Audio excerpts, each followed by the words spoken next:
चक्रवात अम्फन के बाद हालात का जायजा लेने के लिए प्रधानमंत्री नरेंद्र मोदी आज कोलकाता के लिए हुए रवाना। पीएम करेंगे हवाई सर्वेक्षण और समीक्षा बैठक में शामिल होकर राहत और पुनर्वास कार्यों की लेंगे जानकारी। बाद में प्रधानमंत्री ओडिशा का भी करेंगे दौरा।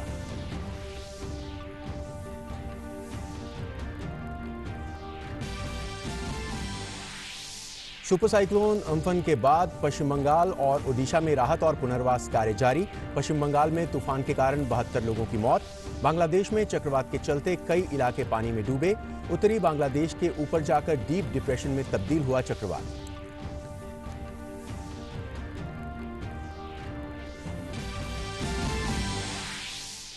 रेल के जरिए सफर करने वाले यात्री आज से चरणबद्ध तरीके से बुकिंग काउंटर से भी कटा सकते हैं टिकट। कॉमन सर्विस सेंटर और एजेंट के माध्यम से भी आज से बुक कराई जा सकती है टिकट। यात्री रेल सेवा को सामान्य बनाने की दिशा में एक अहम कदम। तय नियमों के तहत राज्य सरकारों द्वारा श्रमिक स्पेशल ट्रेन का संचालन जारी। वंदे भारत मिशन के दूसरे चरण के तहत भारतीयों का स्वदेश आना जारी। अब तक विदेशों से 23,000 से ज्यादा लोग लौटे वापस। 13 जून तक 47 देशों से 162 फ्लाइट्स के जरिए होगी लोगों की वापसी।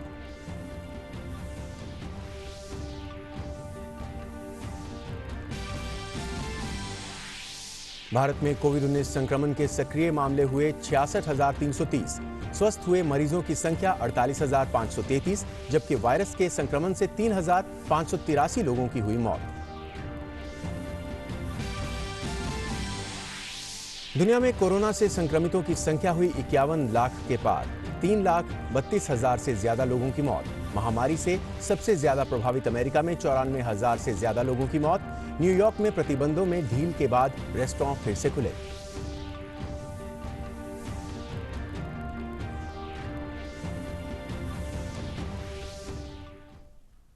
नमस्कार और अब देखते हैं समाचार विस्तार से। प्रधानमंत्री नरेंद्र मोदी चक्रवात अम्फन के कारण पैदा हालात का जायजा लेने के लिए कोलकाता के लिए रवाना हो गए हैं। प्रधानमंत्री मोदी चक्रवात अम्फन के चलते पैदा हालात का जायजा लेने के लिए हवाई सर्वेक्षण करेंगे और समीक्षा बैठकों में भाग लेंगे, जिसमें राहत और पुनर्वास से जुड़े पहलुओं पर विचार किया जाएगा। बाद में प्रधानमंत्री ओडिशा का भी दौरा करेंगे।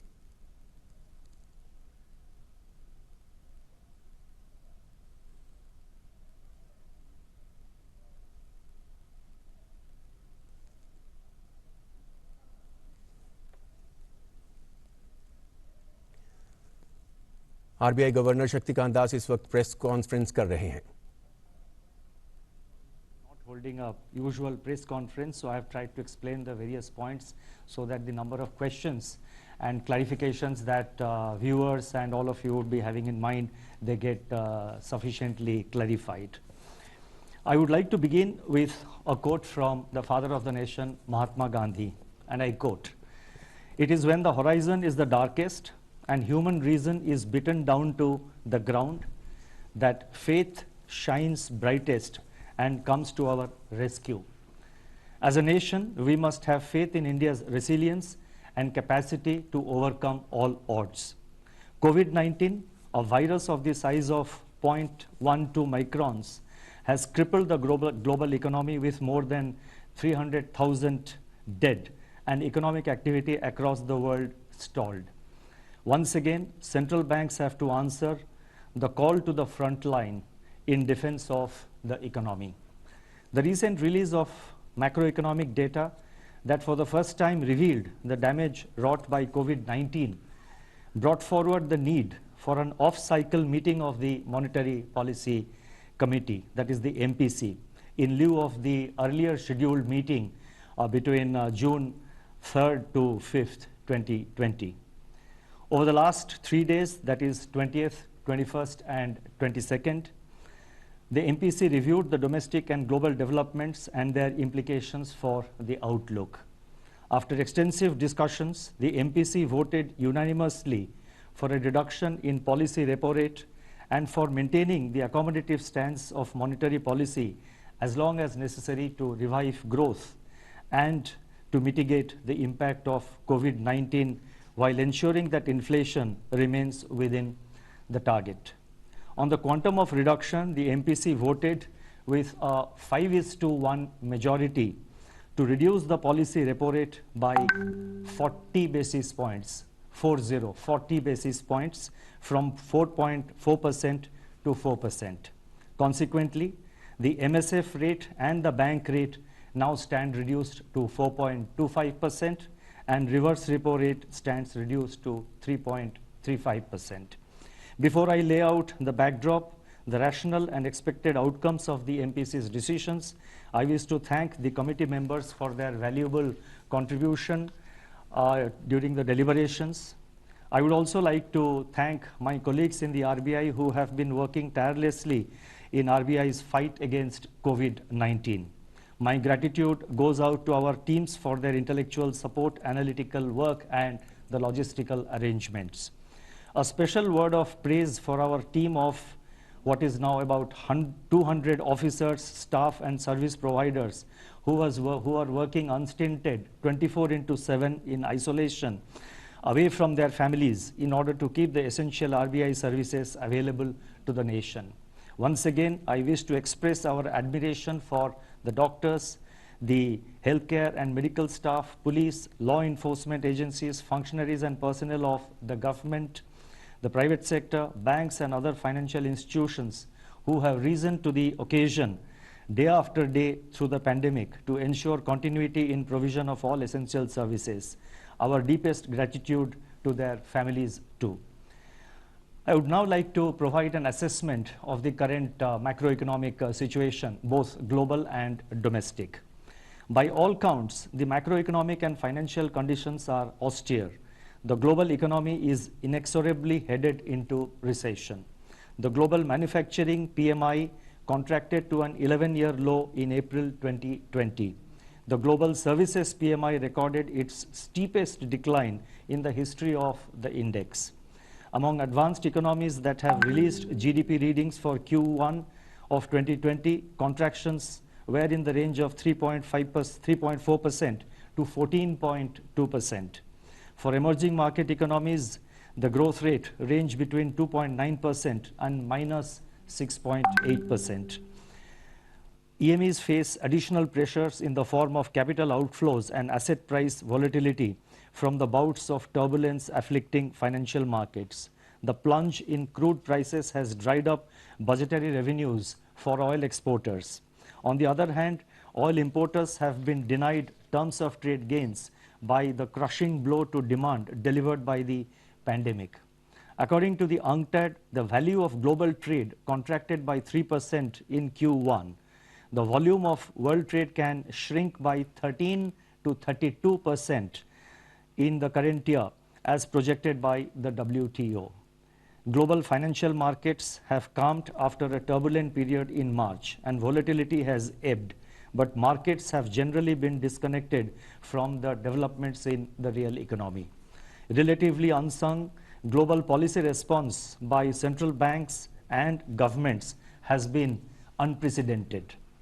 Let me now turn to the domestic developments. Domestic economic activity has been impacted severely by the 2 months lockdown.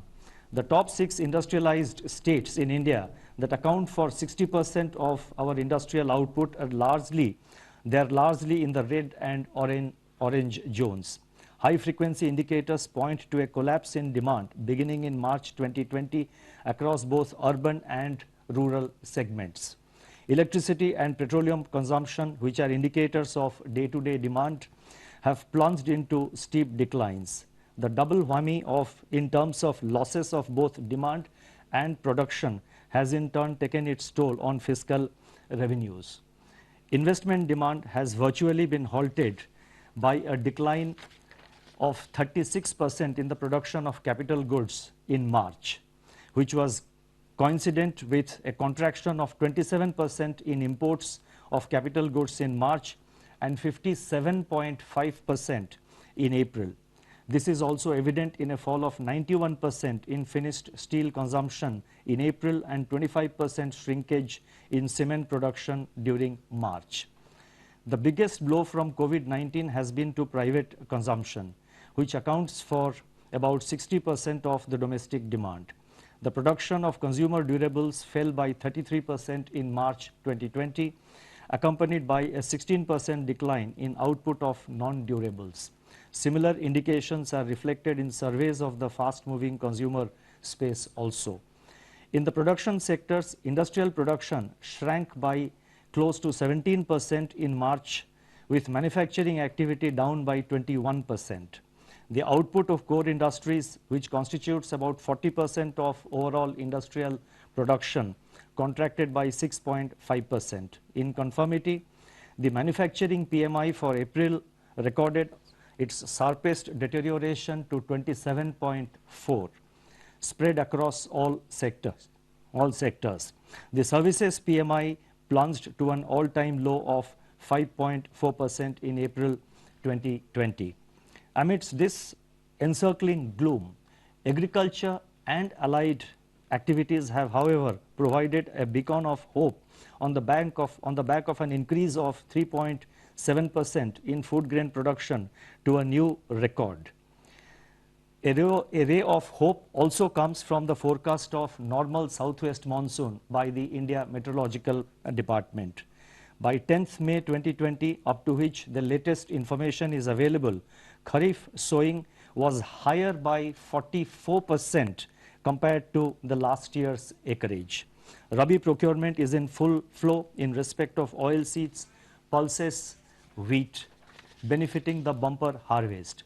These developments will support farm incomes, improve the terms of trade facing the farm sector, and strengthen food security for the country. Going forward, these would also have a salutary effect on food price pressures. The inflation outlook has become complicated by the release of partial information on the Consumer Price Index by National Statistics Organization, obscuring a comprehensive assessment of the price situation. From the incomplete data that have been made available, food inflation, which had eased in January, from its January 2020 peak for next 2 months, that is during February and March. Now suddenly they have reversed and surged to 8.6% in April as supply disruptions took their toll, immune to the ongoing demand compression. Prices of vegetables, pulses, oilseeds, milk, and cereals emerged as pressure points. In the external sector, India's merchandise exports and imports suffered their worst slump in the last 30 years as COVID-19 paralyzed world production and demand. India's merchandise exports plunged by 60.3% in April, while imports contracted by 58.6%. India's foreign exchange reserves have, however, increased by 9.2 billion during 2021, that is from 1st April onwards. And so far, that is up to 15th of May, our foreign exchange forex reserves, they stand at 487 billion US dollars, which is equivalent to 1 year's imports. I now go to the outlook with regard to inflation and growth. Against this backdrop, the MPC assessed that inflation outlook is highly uncertain. The supply shock to food prices in April may show persistence over the next few months, depending upon the state of lockdown and the time taken to restore the supply chains after relaxation of the lockdown. Among the pressure points, the elevated level of pulses inflation is worrisome and warrants timely and swift supply-side interventions, including a reappraisal of the import duties. Immediate step-up of open market sales, PDS offtake by FCI to offload some part of excess stocks can also cool down cereal prices and also create room for Rabi procurement. Given the current global demand-supply balance, international crude oil prices, metals, and industrial raw materials are likely to remain soft. This would ease input costs for domestic firms. Deficient demand may hold down pressure on core inflation, although persisting supply dislocations impart uncertainty to their near-term outlook. Much will depend on the shape of the recovery after COVID-19. Accordingly, the MPC is of the view that headline inflation may remain firm in the first half of 2020, but should ease in the second half, aided also by favorable base effects. By Q3 and Q4 of the current financial year, it is expected to fall. It is expected that the headline inflation will fall below the target of 4%. Thus, the MPC's forward guidance on inflation is directional rather than in terms of levels. Going forward, as and when more data are available, it should be possible to estimate the path of inflation with greater certainty. It is in the growth outlook that MPC judged the risks to be the gravest. The combined impact of demand compression and supply disruption will depress economic activity in the first half of the year. Assuming that economic activity gets restored in a phased manner, especially in the second half of this year, and taking into consideration favorable base effects, it is expected that the combination of fiscal, monetary, and administrative measures being currently undertaken both by the government and the RBI would create conditions for a gradual revival in activity in the second half of 2021. Nonetheless, downside risks to this assessment are significant and contingent upon the containment of the pandemic and quick phasing out of social distancing and lockdowns. Given all these uncertainties, GDP growth in 2021 is estimated to remain in the negative territory, with some pickup in growth impulses in H2 2021 onwards.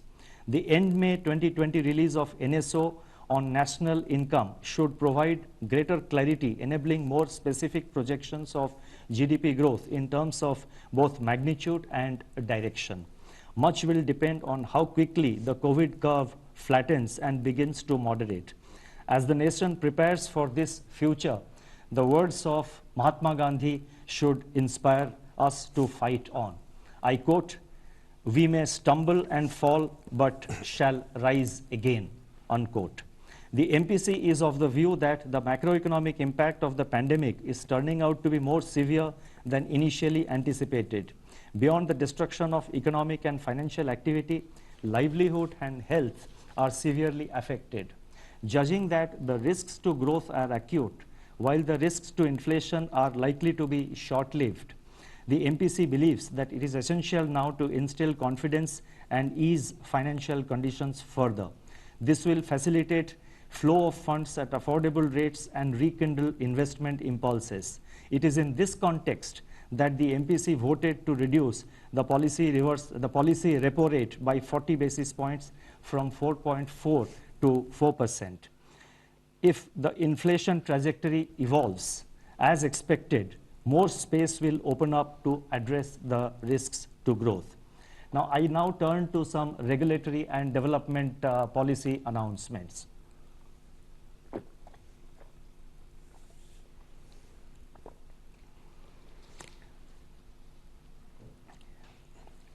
The regulatory and developmental measures which we announced today, they are being done to complement and amplify the reduction in the policy repo rate decided by the MPC. As I have said earlier, the RBI has been constantly monitoring the situation. We are extremely careful and very, at the level of vigilance is at its highest, is at its peak in RBI.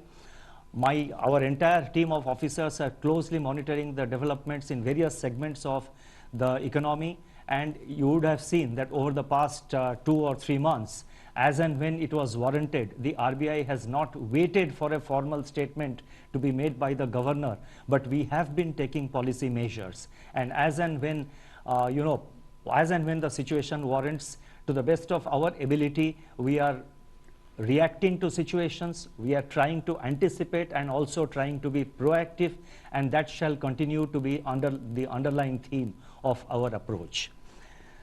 In my statement at the time of MPC meeting in February 2020, I had pointed out the increasing downside risks to global growth in the context of the outbreak of coronavirus, the full effects of which were still uncertain and unfolding at that time, that is in the first week of February.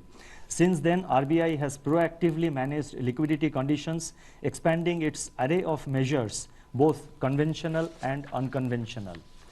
In the meantime, The monetary policy transmission to banks' lending rates has also continued to improve significantly. I have some details about the transmission of policy rates in the various segments of the financial markets. I have also data about the transmission of the policy rate to the new fresh loans being sanctioned by the banks. I am not reading them out. They are contained in my statement. Those who are interested may please have a look at the statement, which will be uploaded immediately after this statement on the television and in the YouTube is over.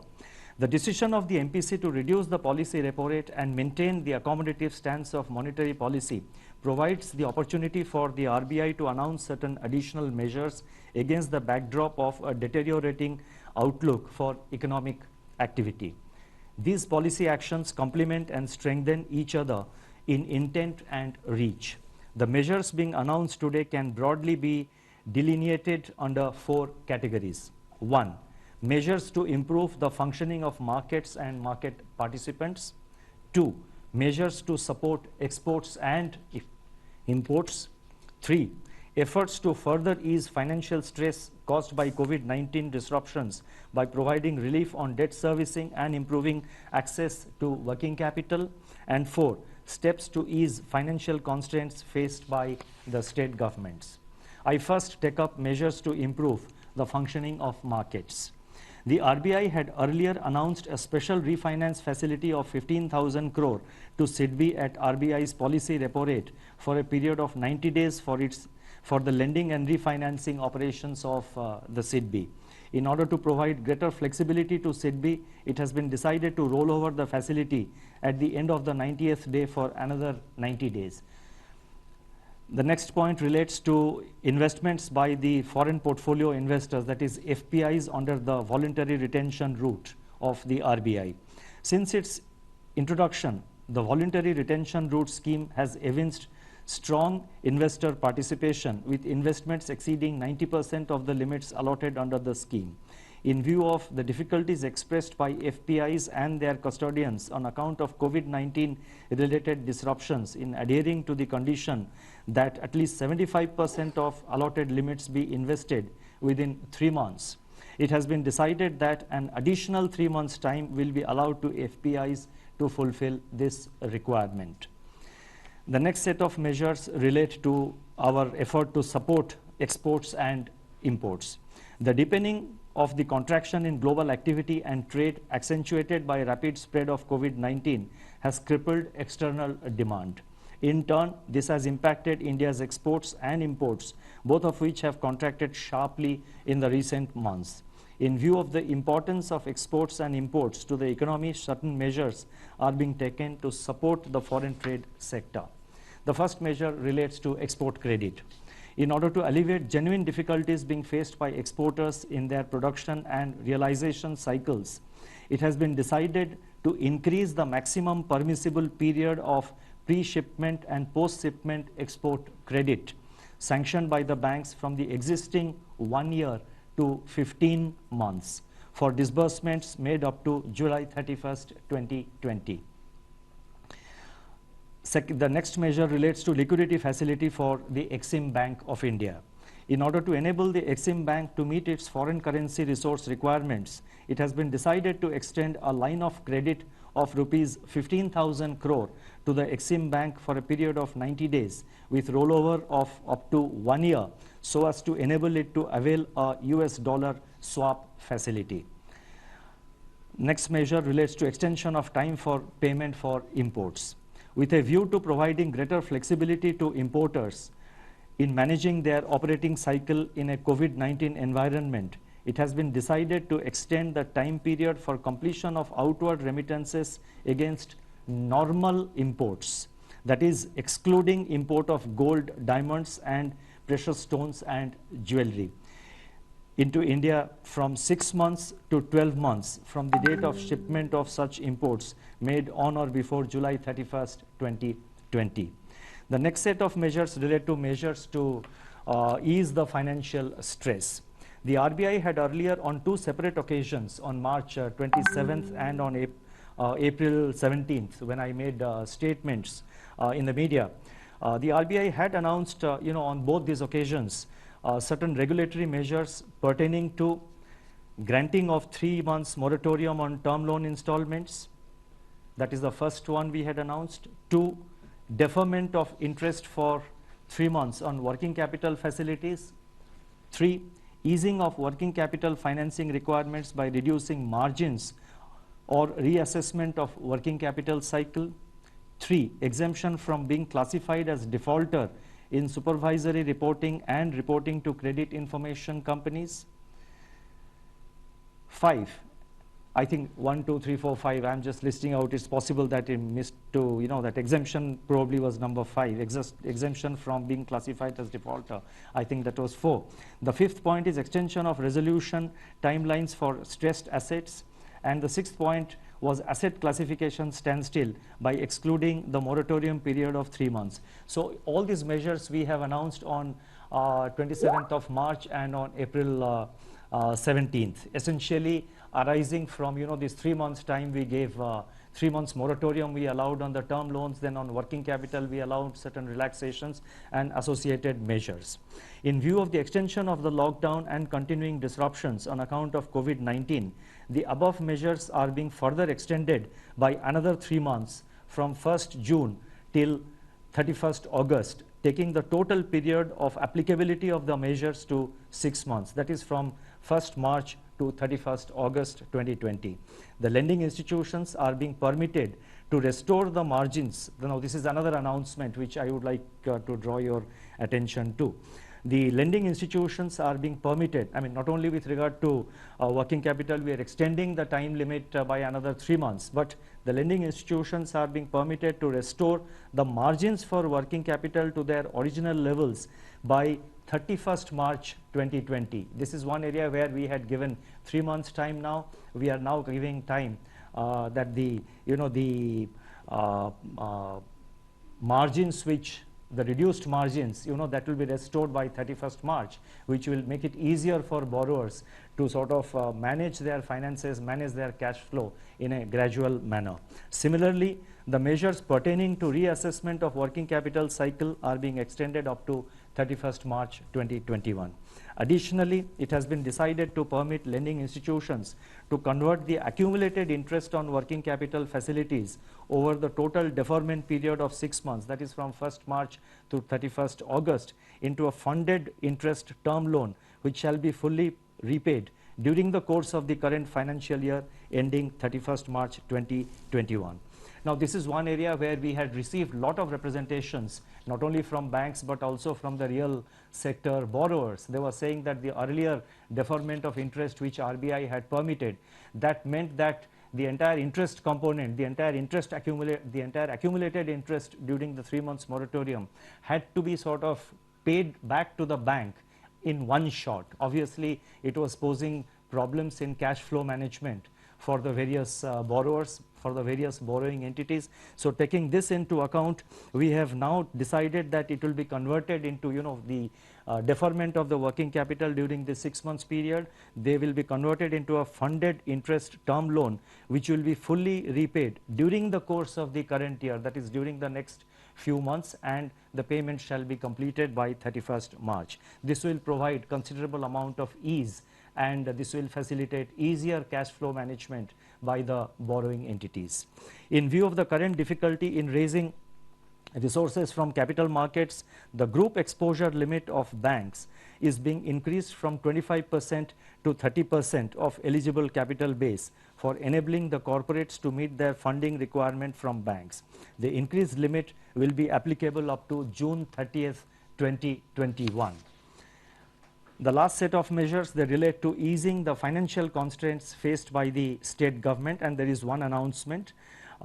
In order to ease the bond redemption pressure on the states, it has been decided to relax the rules governing the withdrawal from the Consolidated Sinking Fund, that is CSF, while at the same time ensuring that depletion of fund balance is done prudently. Together with the normally permissible withdrawal, this measure will enable the states to meet about 45% of the redemptions of their market borrowings which are due in the current year 2021. Detailed guidelines for all the above announcements will be issued separately. I now come to my concluding remarks. I would like to say that central banks are typically seen as conservative institutions. Yet, when the tide turns and all the chips are down, it is to the central banks that the world turns for support. And this is all over the world, almost in every country. And this is visible in the action being taken by the various central banks across the world. And you would have noticed in India also the RBI is trying to take necessary measures, and we are, whatever maximum measures we are able to undertake, the RBI is at the forefront and is taking the measures. Going forward, as I have said, we will continue to be vigilant and we will take whatever measures are necessary to meet the COVID-related challenges which are ahead of us. As I have stated earlier, the RBI will continue to remain vigilant and in battle readiness to use all its instruments and even fashion new ones, as recent experience has demonstrated, to address the dynamics of the unknown future. The goal, as I have enunciated earlier, are number one, to keep the financial system and financial markets sound, liquid, and smoothly functioning. Number two, to ensure access to finance to all, especially those that tend to get excluded by the financial markets. And three, and very important, to preserve financial stability. It shall be our endeavor that RBI's actions and stance contribute to laying the foundations for a better tomorrow in India. Today's trials may be traumatic, but together we shall triumph. I would like to conclude on this optimistic note. Thank you very much for your patience. That was RBI Governor Shaktikant Das addressing a press conference, and he gave in a number of points, important points coming in from that address. He says that the repo rate has been slashed by the RBI by 40 basis points, which means it is at 4% now. And also the reverse repo rate now stands at 3.35% from 3.75% earlier. Also, he said that the GDP growth in this quarter is expected to be in the financial year 21 is expected to be in the negative territory. Added to that, he also said that, as I told you, the GDP growth is expected to be in the negative territory. He also talked of how 15 crore credit line has been extended to Exim Bank for 90 days to avail the USD swap facility. Added to that, the RBI has extended moratorium period till 31st of August 2020. Also, the RBI has decided to roll over the facility of 15,000 crore for another 90 days in SIDB. More or less, these are the highlight, the main points of the RBI governor's address. We'll get you more in the bulletin that follows. Up next, we'll get you the headlines we are tracking this hour. Prime Minister Narendra Modi will be in West Bengal today to take an aerial survey of the worst affected regions in West Bengal because of cyclone Amphan, and after that he will also undertake review meetings to evaluate the damage done and the future course of action in West Bengal. We'll get to the headlines in a while from now. Going back to our top story, the big breaking news which we are just following. We had a press conference by RBI Governor. Ajay Mishra is joining us from the newsroom. Ajay, we've given a broad outline of the main points of which had been put forth by the RBI Governor. You tell us the important highlights of the press conference. It has been the most uncertain time because of the COVID-19, and the RBI governor has stated time and again that the RBI policy would be proactive going forward. So here are the two big takeaways from the press conference of RBI governor today. First of all, the repo rate, the key policy rate has been reduced by 40 basis points. So now now the commercial banks will be availing all kinds of credit facility from RBI at just 4%, which is all-time low as of now. So the key interest rate are going to be lower down in the days to come, and the transmission of this this cut in repo rate has also improved. The RBI governor has clearly stated. So in the days to come, we might see the reduction and huge reduction in the lending rate for the common man like you and me. That is point number one. Secondly, the 3 months moratorium on the loan, on all kind of term loan, in which you had the liberty to choose that you will not have to pay any kind of EMIs on your any home loan or any other term loan. This has been extended for another 3 months. So now you can avail the facility till end of August. So that means you will be having a 6-month moratorium period on all kind of term loan, which is a big relief for all middle class income level people who have taken loan from the commercial banks. So now it is up to the people to avail this facility. But RBI from its own side has given this liberty to the commercial banks to extend this facility for the common man. This is a huge relief for all those who have borrowed money and are facing a huge liquidity crunch going forward. One also big point from the today's press conference is that the growth rate for year as a whole will be in negative territory, which means that as the global growth is slipping into recession, Preeti, there will be a very, very severe impact on Indian economy going forward. And this year is a very bad year for the Indian economy as far as the growth rate is concerned. So here the RBI for the first time has given its outlook that it will be in the negative territory, which means there will be a contraction in the growth rate.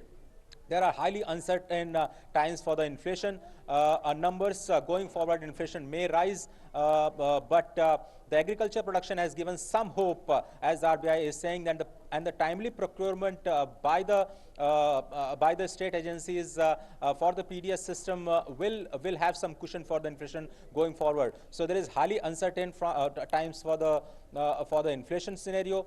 There is a negative territory of growth rate, which is not very encouraging for the economy. And two key decisions that we have just discussed: the reduction in repo rate, as well as the extension of loan moratorium for another 3 months, is the biggest takeaway from today's RBI's press conference. All right, uncertain times ahead is what you tell us, Ajay. Apart from COVID-19, let us know what were other major factors which led to the announcements made by the RBI governor today. So the key factor of the COVID-19 has impacted almost all the sectors. So be it export, import, in the month of April, if you see the demand has been severely impacted because of COVID-19, and this has resulted reduction in both investment demand as well as the consumption demand. So the Indian economy, which was thriving because of the consumption demand has seen a severe impact on the consumption demand. So people are not coming out of their home to actually buy the stuffs. There is a huge reduction of demand in for the FMCG products, for the white goods, for all kinds of commodities. Secondly, there has been also reduction in the investment demand. So even if the industries and the people have money, they are preferring to sit on the cash. They are not coming out to actually spend it or invest in any kind of economic activities. So investment is not taking place. That's negative for the industrial growth. The people are not spending money. That's negative for the consumption growth, and that is the very sad part of this current COVID-19, and which is prevalent all over the globe. So the RBI's assessment, as well as the World Bank assessment, has been that there will be a negative impact on the global growth, and the whole world is going into recession, and India is not immune to it. All right, after the stimulus package which was announced by the Prime Minister, and also we had the Finance Minister given different tranches of the stimulus package. Now we have this conference, this policy announcements by the RBI Governor Ajay. How do you analyze the current scenario, given the fact that the moratorium has been extended, and added to that the repo rate has been slashed? So I would want you to explain to our viewers in layman terms what times are we heading to?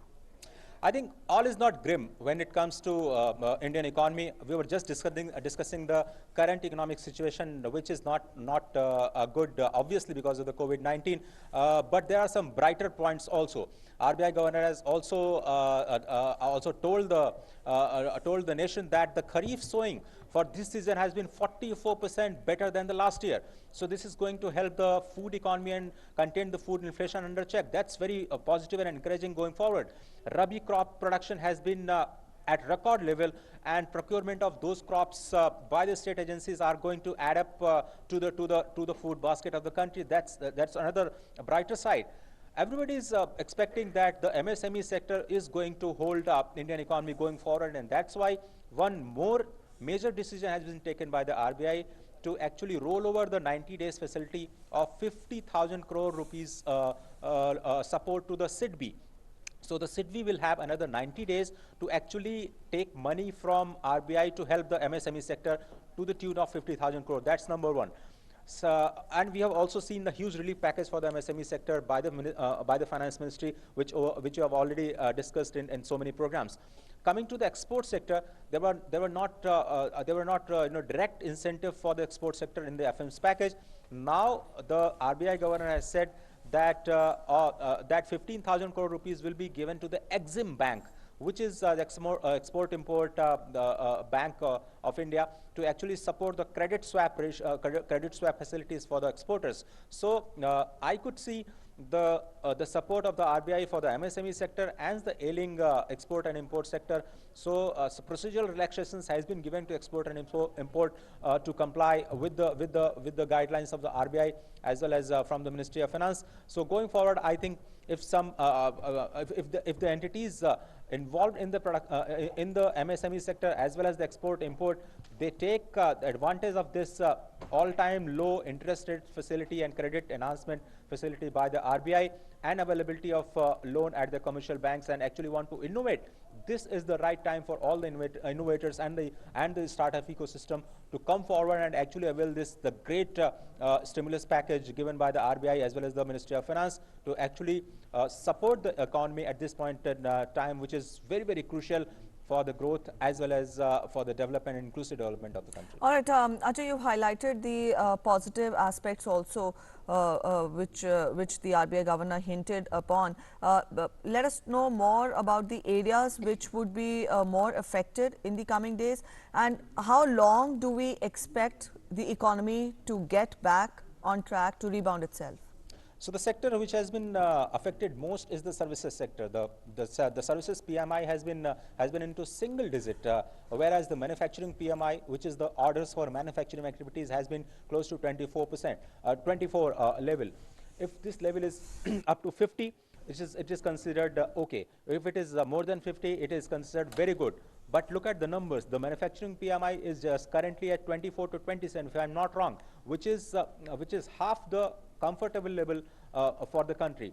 Whereas the services sector, they have slipped into all-time low of into single digits. So that's a very worrying point for me, because we are driven mostly by the service sector economy, and the service sectors contribute to more than 65% to the Indian economy, and that is very, very severely impacted. Be it banking, be it hospitality, be it hotel industry. So all the services industry has been impacted very, very negatively in this context. All the manufacturing into the consumption part, which is just like white goods. Nobody is buying television, nobody is buying AC, refrigerators and coolers, etc.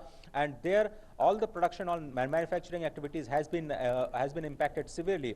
Going forward, agriculture and food processing remains the brighter spot at this point in time.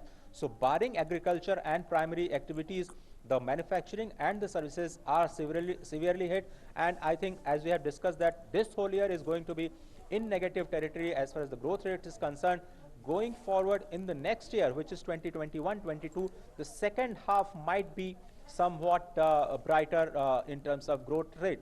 So again, we'll have to wait for another at least 1 year from nowwards to actually see some positive and green shoots into the growth part. First, it will take lots of time to actually recover the losses actually incurred by the industry and the services sector because of this COVID-19. These are very, very difficult times for almost all the sectors. But yes, it's a resilient of Indian economy, which RBI governor hopes that will prevail in the days to come. And it is the entrepreneurship of the MSME sector and the export sector which the government and the RBI is banking upon. They will come forward to actually fight this menace and take this country to the path of sustained recovery in the future. All right, so it is the onus presently lies on the MSME sector and the export. Ajay, also the RBI has extended moratorium on loan repayments by 3 months, which means now a total of 6 months of the period will be there available. Added to that, group exposure limit of banks will be increased from 25% to 30%. Put into perspective for us, put these two together. So first, this moratorium period, it was advised earlier also, if you have the cash flow and there is no problem with you paying the EMIs as well as the interest on your loan, please continue paying the loan for the banking for the banks. That will be good for the banking sector. That will be also good for you as an borrower, because going forward you will have to pay the additional interest rate for all these 3 months, and now which has extended for another 3 months, which is 6 months. So your EMIs will also going to extend for another 6 months when your loan period is going to end, and also you will have to provide extra interest income for this 6 months. So there is no concession on any part, yes, when it comes to the interest and the loan repayment. So if you have the liquidity, smooth liquidity flow coming to you, it is advised that you should continue paying your EMIs both on any kind of loans as well as for the industry. This is the facility for the industry at large, which are actually facing the liquidity crunch, because they don't have any orders, they don't have the money to pay their salaries, they don't have the money to buy the raw materials. Now this moratorium period has been extended for another 6 months. They will have some time to actually use that money for these kind of support to their employees, as well as to buy their raw materials and things like that. So the moot point is that if you don't have the liquidity crunch, continue supporting your loan EMIs and continue supporting your bank. If you are facing problem, you can avail this facility and pay later. Choose to pay later. That's point number one. And second point, what you were mentioning, I just it just slipped out of my mind. Yeah. Yes, I also asked about the term loan moratorium is what you tell us, and also the group exposure limit of the banks has been increased from 25% to 30%. Put that also into perspective for us. So that's the point that exactly I'll have to go into details to find out what are the repercussions. I have not studied into the details, right. But yeah, at the first look, which I could observe from the direct press conference of the RBI governor, is that he is very hopeful of recovery into the Indian economy, and he's banking upon the banks and the NBFCs particularly, who will actually come and lend to the almost all sectors of the economy which are facing liquidity crunch. But the moot problem and the core problem, Preeti, is that there is no demand for loan as such. Yes. People are actually fearful. They do not want to come out of their home. They do not want to employ people. They do not want to open their factories. They do not want to open their shops. They are very fearful that if they go out, they'll be infected by the COVID-19. It will be fatal for them as well as infectious for their families. So that's the priority number one, and that is the that is the core point that the government at RBI is trying to actually support the sentiment of the people. But these are hard times, and nobody can force anybody to come forward and take, yes, economic activities. So that's a very tricky and catch-22 kind of situation. All right, it is hard times for everybody, and this is what the RBI governor also meant when he said that the GDP growth in 2020-21 is expected to be in the negative territory. Now, having said that, he also talks of how inflation outlook is highly uncertain. Now, put all this together, I would want you to tell us where are we standing on the global page, because COVID-19 as a pandemic has affected the entire world. So we're talking of how long will the economy take to come back on track, but I would want you to put into perspective for us the positioning of our country on the global page. So the global economy is going into recession. That's very clear from the RBI's point of view, and also the World Bank and other agencies have also predicted a recession of 13 to 32 points of reduction in the global growth, which means global trade. I beg your pardon. So, which means that the global trade is going to contract between 13 to 32, as per the estimates from the World Bank and other agencies. So there is a contraction, and that's very clear. Also, there is a pressure on the international crude oil prices, which are not a very good news for the oil exporting nations, and the oil prices are going to impact many exporting oil exporting nations as a whole, and that's not very good good news for those countries. For emerging economies like India, the forex is going out, and that's not an encouraging sign, and that's a threat to the emerging economies like India, that the money is flowing out of the countries, and that's a big negative, and even the foreign investment is not coming into the emerging market, and that's why the investor sentiment at the domestic level is also not good. So on one hand, you're not able to attract the investment from overseas, and on the other hand, you don't have the domestic players to actually come forward to help their own industries, and this has become the double whammy for the economy. But as we were discussing, that agriculture at this point in time is a very, very bright spot for all of us. We have seen that in the package, the government has decided to actually extend the most of the benefits for the rural India. Prime Minister time and again has said that the rural India should be and must be kept out of the danger of this pandemic COVID-19. The Finance Minister has also extended a huge support for the rural economy by increasing the Manrega bills, Manrega wages or Manrega budget by 40,000 crore rupees, which is more than 1 lakh crore rupees All to right, support so agriculture, the local, MSME, grow at the rural and level. exports. Also for the MSME sector, we have seen that there is ample amount of liquidity available with them. There are sanctions loan already with the government. As soon as they want, it can be reimbursed to them, and this is to the tune of 3 lakh crore rupees. There is also funds of fund. If some MSME wants the equity infusion, there is a 50,000 crore liquidity for that. For micro food processing, we have seen 10,000 crore. All right, Rajya, we are running short of time. So what you tell us is that agriculture, MSME and export are the sectors which prove to be having the beacon of light at this point in time for the economy. We'll take this thought forward to economist Shubhaboy Bhattacharjee, who's joining us on phone line. Welcome to DD News, sir. Thank you so much for joining in. The repo rate has been cut by 40 basis points, and it now stands at 40%. Added to this, the global GDP growth outlook by the RBI governor is in the negative territory. Would you say that the policy announcements by the RBI governor more or less were they on the expected side? More or less, the repo rate cut has come as a nice pleasant feeling to the market. One of the things that we were expecting was that the RBI might push the banks more strongly to lend to the sectors. You know, the banks are sitting on massive liquidity, and as the finance minister also pointed out, that the credit needs for the MFIs and the others, the MSMEs, is very strong. So we are expecting that the RBI might push in more tighter measures, but maybe they will come out through announcements or something. But definitely the RBI's assessment that the situation is very grim. I mean, the very fact, you discussed this earlier, right now I heard in the program, that they are projecting GDP in the negative zone, means that the RBI is really worried about how the economy would do. And that means that the RBI is really taking a very serious concern. And even though it is saying that the inflation concerns would be there in the first half, but they get overwhelmed by the concerns on growth being in negative.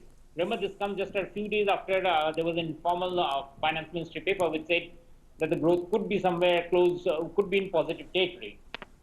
So RBI is taking a much more sober evaluation of the GDP growth rate, which means that I would expect the RBI to come out with even more announcements in the weeks and months ahead. All right. Also, the RBI has extended 15 crore rupees as line of credit for 90 days to avail the USD swap facility for the Exim Bank. So everything the government is doing in its capacity, leaving no stone unturned to ensure that the export sector, for that matter, the MSME sector, they can avail the benefits and they can play a crucial role in these times of crisis. Absolutely. I mean, basically, the point is that you have to create demand. Yes. And RBI is basically looking at that very carefully. because the government has looked at the supply side measures as it was because of the fiscal constraints. Naturally, it was looking more at the supply side measures. RBI is looking at how the demand in the economy can be generated. So if you look at all the RBI measures, they are basically meant to ensure that the demand conditions return back to the economy. So by giving a more larger, longer term moratorium on interest rates and also saying that the interest when they are paid back will not be bunched as a one-time thing, but will be spread out over 6 months till the end of the financial year, essentially gives more liquidity, and that's a very important part to both to anybody who has taken out an interest from any of the institution. So whether it's a retail loan, or whether it's an MSME loan, or whether it's a larger loan. Similarly, the larger group exposure, the group raising the group exposure to 5% by from 25 to 30% is also meant in the same directions. And as you pointed out, giving the additional line of credit to Exim Bank for a dollar swap also means that essentially just trying to push that more demand comes back into the economy. That is what the RBI is pushing out through its measures today. But having said that, the RBI governor also accepted that private consumption has seen the biggest blow owing to COVID-19 outbreak, and also investment demand has halted. So I was talking about this to our correspondent also earlier. How long do we expect the economy to bounce back, given the way the Prime Minister, the centre has announced the Atmanirbhar package, and also the efforts which we see the RBI governor today make? So how long do we expect the economy to come back on the track? Let's just not start thinking that when it will come back. I mean, RBI for this entire year has already said GDP will be in the negative. And you know, compared to the rest of the world, that is actually a very major achievement. Because if because it's at the rate of contraction that we are looking at the world over.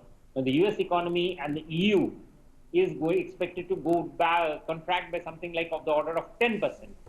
And if we are able to get away with just 0% rate of growth, RBI is saying it's in fact will be slightly lower than that. That means that GDP will contract a bit. We are actually would be considerably better positioned than the rest of the world. And that is something to actually understand from the pandemic coming forward, that this is about the best that can happen. And it means that both the fiscal and the monetary authorities have to keep on pushing that the economic activities function, that the financial sector continues to provide credit. So it'll be too premature at this stage to even think that we'll bounce back, because that will not happen. But what will happen is that the stress that is there in the economy does not get worsened. And that is what the RBI measures are meant to address now. All right, what are these sectors which could play a very crucial role at this point in time? As you say that it will be a little too premature to think about the economy bouncing back, but what are the key sectors that would play a major role, you know, in our movement towards that? The governor did point out the fact that the consumer durables and even the non-durables both have taken a hit in April. And he also pointed out about the contraction in not only the manufacturing sector, but in the services sector. Remember, India is a very strong services sector dependent economy. A large part, 60%, close to 60% of our economy active output comes from the services. So services sector bouncing back to at least to show activity, it will be one of the most important things. Now, currently what is happening is large parts of our services sector is still under lockdown. The manufacturing has been allowed to, but other than trading in goods, trading in services is almost closed in most of the places. That, of course, is not within the RBI remit. That is when the lockdown decisions are relaxed. But what RBI is doing is that when those entities come back to work, and especially the small enterprises, you know, plenty of enterprises, and if you look all around us, it is the services sector economy units, which is the most important part of our economy, which is the most important part there. The RBI is basically ensuring that they have the finances available to be able to start working immediately. So they are not. All right. Also, Mr. Subramanian, when we talk of the moratorium, which has been extended by another 3 months, what does that mean? Put into perspective for us, because extending the moratorium by another 3 months would mean total moratorium has been extended by 6 months. So put into perspective for us, how far will it have a bearing on the banking sector as well as the economy as a whole, and it will be a breather for the borrowers? See, let's put it this way. Who takes out loan? Everybody takes out a loan from banks, whether it's on the middle class through credit cards or the lower income group through even taking out a very... All right, we'll interrupt our guest here. From here, we'll take you across to West Bengal, where the Prime Minister has arrived for his visit to the state, and as we speak, we told you that today the Prime Minister will visit the state of West Bengal and Odisha later in the day. He is presently there in West Bengal. We're awaiting him to deboard the flight, and here we see West Bengal Chief Minister Mamata Banerjee there, wearing masks and adhering to the social distancing norms. Earlier in the day, we also saw Prime Minister wearing a mask when he boarded the flight to West Bengal. And here we have him arrive at Kolkata airport, and the Prime Minister will conduct aerial survey of the districts devastated by cyclone Amphan, and also he will have review meetings, and he will also visit Basirhat, and he will be in Kolkata to hold review meetings, and through West Bengal he will conduct aerial survey of the devastation which took place owing to the cyclone Amphan, which struck West Bengal day before yesterday. And for more, we are joined in by our correspondent Snehasi Soor. Snehasi, put into perspective for us, how important is this visit by the Prime Minister? As we speak, we tell our viewers that we await the Prime Minister to deboard his flight. He has landed in Kolkata. Well, as you have said, that the Prime Minister's aircraft has just landed in the Netaji Subhas International Airport in Kolkata. He is going to be received by West Bengal Governor Jagdeep Dhankar, Chief Minister Mamata Banerjee, Chief Secretary Rajiv Yes, Sinha, we can see that and all in our other visuals. senior officials. And yes, they are just arriving and they are waiting. They will be received. And Chief Minister, just a couple of minutes before, spoke to the media here and said that there should not be any politics. People have suffered, and it is a message of a governance to be given. That's why the Prime Minister and Chief Minister both will accompany and visit, first take an aerial stock of North 24 Parganas, South 24 Parganas, and then land at Basirhat, which is also an affected area, and have a meeting at the ground level, might meet a couple of people who have been affected, and the West Bengal government have prepared a document which will be handed over. There will be a joint meeting at the highest level when the Chief Minister and when the Prime Minister and Chief Minister are both there. Chief Minister has said the 60% of the state's population have been affected. 6 crore people have been affected.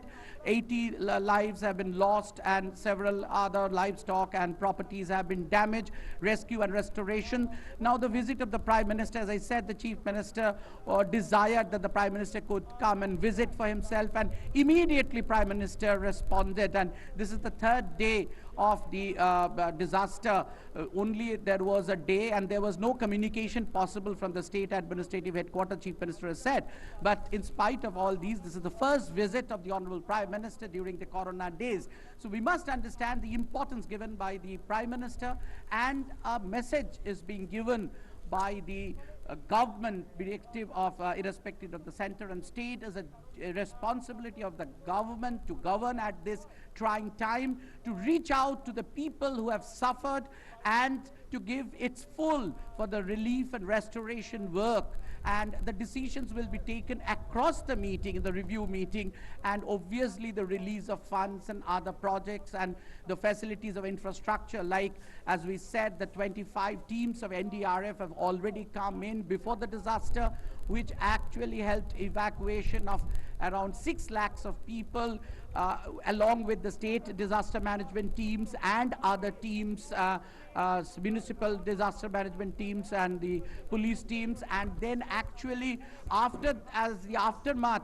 4 more teams have come to do the restoration of normalcy, cutting the trees, clearing the ways, and giving back the power. That is the most important thing. Right. And on a third day, this joint visit is very important. They will go in a helicopter. They will do an aerial survey. Almost, she has shown the map, that the periphery of all the devastated areas of South 24 Parganas and North 24 Parganas both, and is a low flying. They will personally see the devastation, the uprooting of trees, poles, blockade of roads, and the collapses of houses and the marooned people.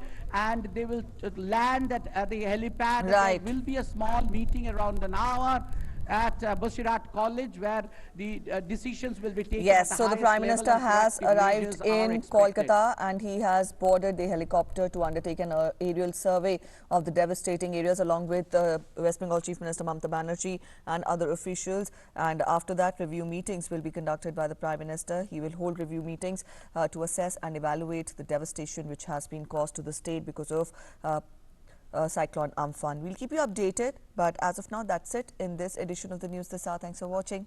Namaskar.